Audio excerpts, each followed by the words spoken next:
this is Commerce Corner and we are going to discuss about most important question of ESB and इस video में हम women entrepreneurship के बारे में पढ़ने वाले हैं कि वुमेन एंटरप्रेन्योरशिप होता क्या है, इसके इंट्रोडक्शन में देखेंगे एंड देन इसके कुछ कैरेक्टरिस्टिक्स लिखेंगे विद डेफिनेशन के साथ। कैरेक्टरिस्टिक्स जो है वो टॉपिक ऑप्शनल है, अगर आपने ऐड करने हैं तो आप कर सकते हो। और नेक्स्ट करेंगे problems faced by women entrepreneurs and steps taken by government to develop women entrepreneurs. सबसे पहले हमारी इंट्रोडक्शन आती है, जो वुमेन है वो वर्ल्ड पॉपुलेशन में से हाफ जो है पोर्शन गेन करती है, बट फिर भी उन्हें लिमिटेड रोल मिलता है इन बिजनेस, ट्रेड, इंडस्ट्रीज़ और एंटरप्रेन्योरियल यूनिट्स में। एंड जो मेल डोमिनेटेड सोसाइटी है उसमें जो वुमेन है उसे काफ़ी सारे डिस्क्रिमिनेशंस को फेस करना पड़ता है एंड जो वुमेन है उन्हें हमेशा वीक माना जाता है अगर आप किसी भी फील्ड में जा रहे हो, एंड ये माना जाता है कि वो डिपेंडेंट है ऑन अदर्स। नेक्स्ट आता है मीनिंग ऑफ वुमेन एंटरप्रेन्योरशिप। तो ये क्या है, एक इकोनॉमिक एक्टिविटी है जहाँ पे जो एक वुमेन है वो सोचती है एक एंटरप्रेन्योरियल यूनिट के बारे में एंड इनिशिएट करती है, ऑर्गेनाइज करती है, कंबाइन करती है factors of production like land, labour, capital and अपना एंटरप्राइज रन करती है रिस्क लेकर और इकोनॉमिक अनसर्टेनिटीज़ को बेयर करके। ठीक है, ये मीनिंग में लिख दिया। और वुमेन डेफिनेशन, लास्ट वाली डेफिनेशन करेंगे, वुमेन हु इनोवेट्स, इमिटेट्स और adopt a business activity is called women entrepreneur. ठीक है, तो उसके बाद हमारे कैरेक्टरिस्टिक्स आगे। सबसे पहला कैरेक्टरिस्टिक्स है मैनेजमेंट एंड कंट्रोल। इसमें ये बताया गया है जो वुमेन है वो प्रिपेयर करती है वेरियस प्लान्स को और एग्जीक्यूट करती है under her own supervision and control. मतलब कि वो खुद ही मैनेज करेगी, अगर वो एंटरप्राइज को चला रही है सुपरवाइज करेगी हर एक चीज़ को, ताकि जो प्लान है वो प्रॉपरली उसके अंडर हो। उसके बाद एम्प्लॉयमेंट टू वुमेन, इसमें ये बताया गया है कि जो वुमेन है उन्हें हमें 51% एम्प्लॉयमेंट अपॉर्चुनिटीज़ प्रोवाइड करनी चाहिए। एंड नेक्स्ट पॉइंट है रिस्क टेकिंग। रिस्क टेकिंग का मतलब क्या होता है, कुछ अनसर्टेनिटीज़ को बेयर करना। एंड जो वुमेन एंटरप्रेन्योर है वो कैलकुलेटेड रिस्क को बेयर करती है एंड फेस करती है अनसर्टेनिटीज़ को कॉन्फिडेंटली। नेक्स्ट पॉइंट है गुड ऑर्गेनाइजर। इस पॉइंट में ये बताया गया है कि अगर ऑर्गेनाइजेशन को साउंड बनाना हो, अच्छे से उसे मैनेज करना हो, कंट्रोल करना हो, तो वहाँ पे स्किल्स की ज़रूरत पड़ती है। एंड कोई भी वुमेन एंटरप्रेन्योर वो असेंबल कर सकती है, कोऑर्डिनेट कर सकती है, ऑर्गेनाइज कर सकती है या फिर मैनेज कर सकती है फैक्टर्स ऑफ प्रोडक्शन को like land, labour and capital को। And she obtains the factors of production from society और सप्लाइज देम सेम। ओके, तो इसमें बताया गया है कि वो फैक्टर्स ऑफ प्रोडक्शन को कंट्रोल करती है as a good organiser. Next है सेल्फ कॉन्फिडेंस। अब ये एक इम्पॉर्टेंट फैक्टर होता है हर एक एंटरप्रेन्योर का कि वो सेल्फ कॉन्फिडेंट होना चाहिए, उसको अपने ऊपर फेथ होनी चाहिए एंड उसकी एबिलिटीज़ के ऊपर, ताकि वो इजीली जो भी चेंजेस आ रही हैं या कोई भी कंडीशन ऐसी बन जाती है जिसमें फ्लैक्सिबिलिटी हो, तो उसमें क्या होता है वो फटाफट से अपने ऊपर कॉन्फिडेंस रखे कि हाँ, इस प्रोसेस को इस तरह इम्प्लीमेंट करके मैं चेंजेस ला सकती हूँ। एंड नेक्स्ट है डिसीजन मेकिंग। अगर डिसीजन मेकिंग की बात करें तो इसमें ये बताया गया है कि कौन से डिसीजंस लेने चाहिए regarding activities of enterprise, and वो डिसाइड करती है कि किस टाइप का बिजनेस उसने करना है और किस वे में करना है। ठीक है, यही पॉइंट है। एंड नेक्स्ट पॉइंट है विजनरी। इसमें ये बताया गया है कि उसके पास लॉट्स ऑफ आइडियाज़ होने चाहिए ताकि वो एंटरप्राइज को स्टार्ट कर सके विद दीज आइडियाज़ एंड एक वैल्यू एडेड सर्विसेज प्रोवाइड कर सके टू सोसाइटी। नेक्स्ट है हार्ड वर्कर। तो इसमें क्या है, ये वुमेन एंटरप्रेन्योर का एक स्पेसिफिक फीचर है जिसमें ये बताया गया है कि वो फॉलो कर रही है principle hard work is the key to success. Next है अचीवमेंट ओरिएंटेड। अचीवमेंट ओरिएंटेड में ये बताया गया है कि जो वुमेन एंटरप्रेन्योर है वो एक अचीवमेंट ओरिएंटेड लेडी है, नॉट मनी हंग्री। मीन्स उसे सिर्फ मनी नहीं चाहिए, वो अचीवमेंट्स, चैलेंजेस लेके एक गोल को अचीव करना चाहती है। एंड नेक्स्ट है ऑप्टिमिस्टिक। नेक्स्ट पॉइंट में ऑप्टिमिस्टिक का मीनिंग होता है कि वुमेन एंटरप्रेन्योर को आशावादी होना चाहिए। मीन्स जो भी वो अचीव करना चाहती है या फिर उसने टारगेट सेट किया है उसको होप होनी चाहिए, अपने ऊपर भरोसा होना चाहिए कि वो कर पाएगी ये। नेक्स्ट पॉइंट में ये बताया गया है जो टेक्निकली कम्पिटेंट है, मतलब कि जो वुमेन एंटरप्रेन्योर है वो कैसे कौन सी एबिलिटी एंड स्किल्स को यूज़ करके जो न्यू टेक्नोलॉजी है उसे अडॉप्ट कर रही है। नेक्स्ट पॉइंट है बोल्ड एंड ब्रेव का। तो इसमें ये बताया गया है कि जो वुमेन एंटरप्रेन्योर है वो इजीली ब्रेवली से सॉल्व कर सके हर एक प्रॉब्लम को जो एंटरप्राइज में हो रही है। नेक्स्ट पॉइंट की बात करें तो मेंटली साउंड, यानी कि जो वुमेन एंटरप्रेन्योर है उसका एनर्जेटिक होना ज़रूरी है, सिंगल माइंडेड, एंड उसका जो मिशन है और विजन क्लियर होना चाहिए। उसके बाद लास्ट पॉइंट आ गया लीडरशिप। ये जो लीडरशिप की क्वालिटी है चाहे वो मेन है चाहे वो वुमेन है, दोनों में ही होनी चाहिए। एंड उसके बाद ये हमारे फीचर्स कंप्लीट होते हैं और ये ऑप्शनल था कि आपने ये ऐड करना है कि नहीं। एंड ये काफ़ी इजी है। जो मेन टॉपिक है वो यहाँ से शुरू होता है, problems faced by women entrepreneurs. So सबसे फर्स्ट में हमारा पॉइंट आता है शॉर्टेज ऑफ फाइनेंस। एक वुमेन को कैसे शॉर्टेज होती है फाइनेंस की कि वो अपना बिजनेस स्टार्ट नहीं कर सकती, उसके पास रिक्विजाइट वर्किंग कैपिटल नहीं होती जो day to day business activities में हेल्प करे, एंड उसे डिपेंड होना पड़ता है पर्सनल सेविंग्स पे, और जो लोन्स ग्रांट किए जाते हैं उसे फैमिली या फ्रेंड में। फाइनेंशियल हेल्प ना मिलने के कारण वो अपना बिजनेस शुरू नहीं कर पाती। हम ये जानते हैं कि बिजनेस की जो लाइफ ब्लड है वो हमेशा फाइनेंस रहा है, फाइनेंस के बिना कोई भी बिजनेस शुरू नहीं हो सकता।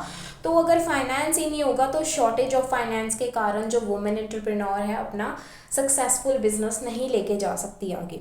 नेक्स्ट है मार्केटिंग प्रॉब्लम। इसमें वुमेन को यहाँ पे डिपेंड होना पड़ता है मिडल मैन पर ताकि वो मार्केटिंग कर सकें उसके प्रोडक्ट की, एंड यहाँ पे वो जो मार्केट ट्रेंड है वो भी वो अच्छे से नहीं समझ पाती है, ठीक है, क्योंकि उसको इतना एक्सपीरियंस नहीं होता स्टार्टिंग में, एंड स्टिफ कंपटीशन होने के कारण एडवर्टाइजमेंट के लिए लॉट ऑफ मनी यूज़ होती है और ये एक प्रॉब्लम बन जाती है फॉर वुमेन एंटरप्रेन्योर।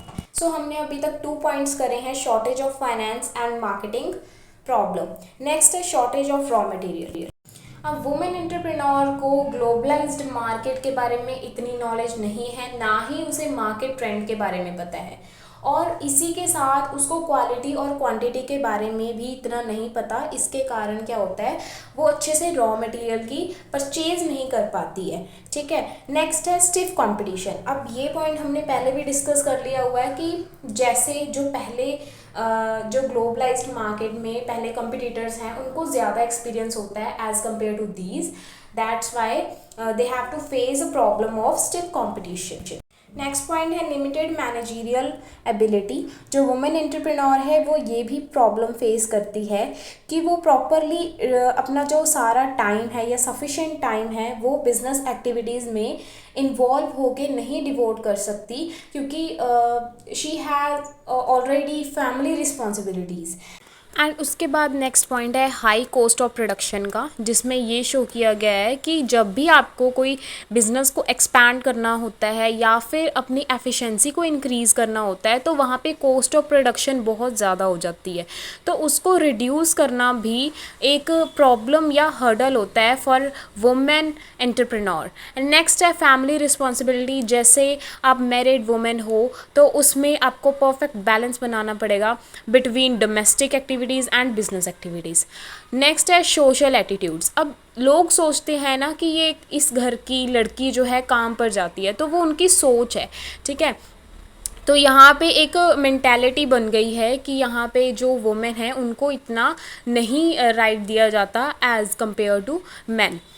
सो ये भी एक बैरियर बन जाता है in success of women entrepreneur.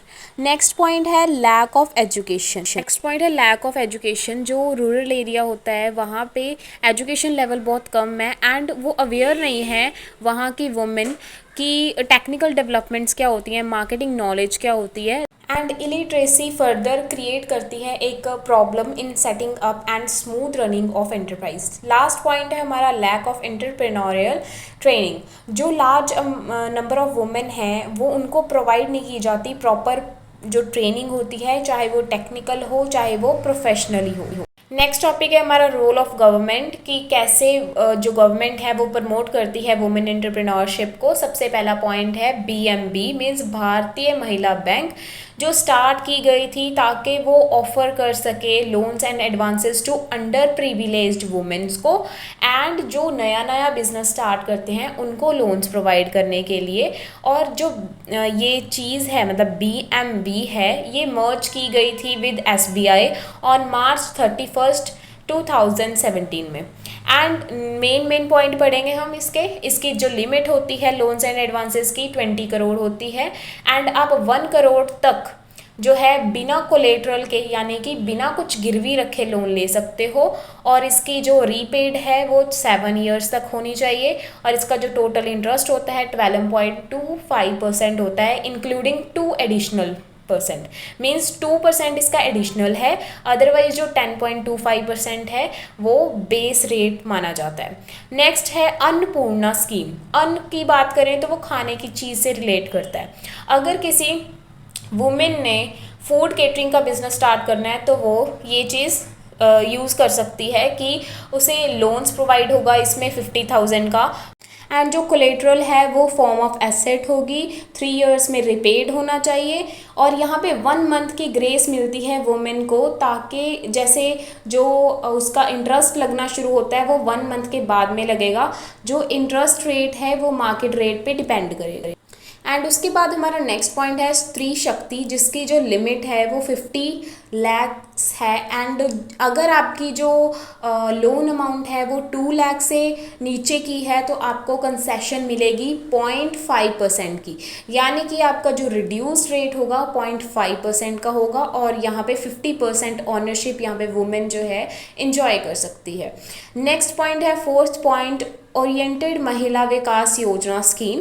ये जो है ओरिएंटेड बैंक ऑफ कॉमर्स ने स्टार्ट करी है ताकि वो स्मॉल बिजनेस स्टार्टिंग वुमेन को लोन्स प्रोवाइड कर सकें, एंड ऑनरशिप इसमें 51% की होती है, 2% इसका कंसेशनल रेट है, 7 जो है उसमें 7 ईयर्स में ये रिपेड हो जानी चाहिए। एंड अगर आपका जो 10 लाख है लोन की अमाउंट उससे कम है तो यहाँ पे कोई सिक्योरिटी नहीं लगेगी, एंड 25 लाख के करीब है in case of SSI means small scale industries, वहाँ पे भी सिक्योरिटी नहीं लगेगी।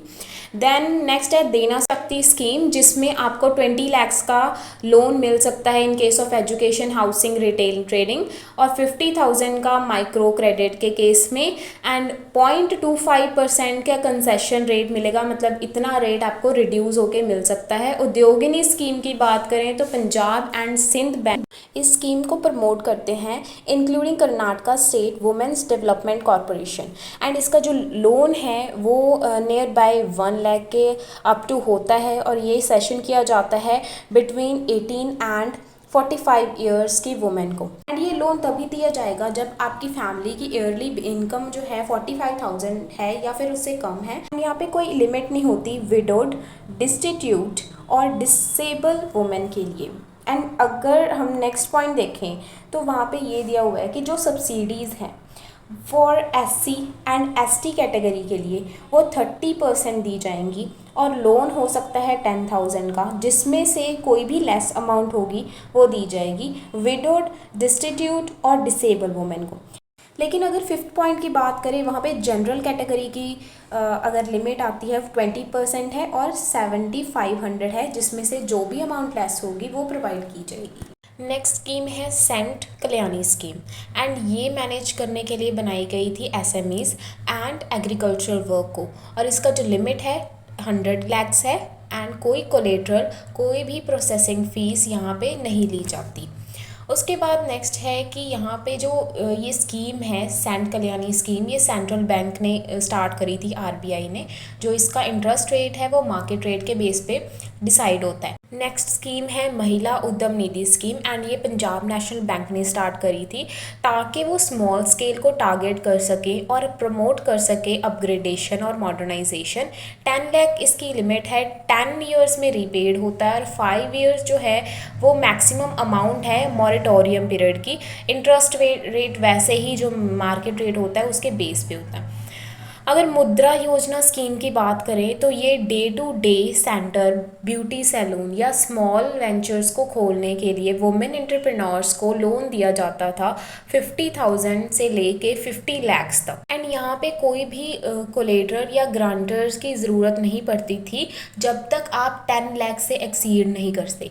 और यहाँ पे 3 प्लान्स थे, Shishu plan, Kishor and Tarun plan. Shishu का मतलब है जब छोटा बच्चा होता है, ठीक है। अब यहाँ पे इनिशियल स्टेज पे है जो बिजनेस, तो वहाँ पे 50,000 का आपको लोन सेशन किया जाएगा। एंड अगर किशोर प्लान है तो वहाँ पे 50,000 से लेके 5 लाख तक, और तरुण में 50 lakhs तक आपको लोन दिया जा सकता है। इसी के साथ हमारा टॉपिक कंप्लीट होता है, जहाँ पे हमने प्रॉब्लम्स डिस्कस करी एंड कौन से स्टेप्स प्रमोट करे हैं गवर्नमेंट ने, वो इस वीडियो में कवर हो गए हैं। Thank you so much.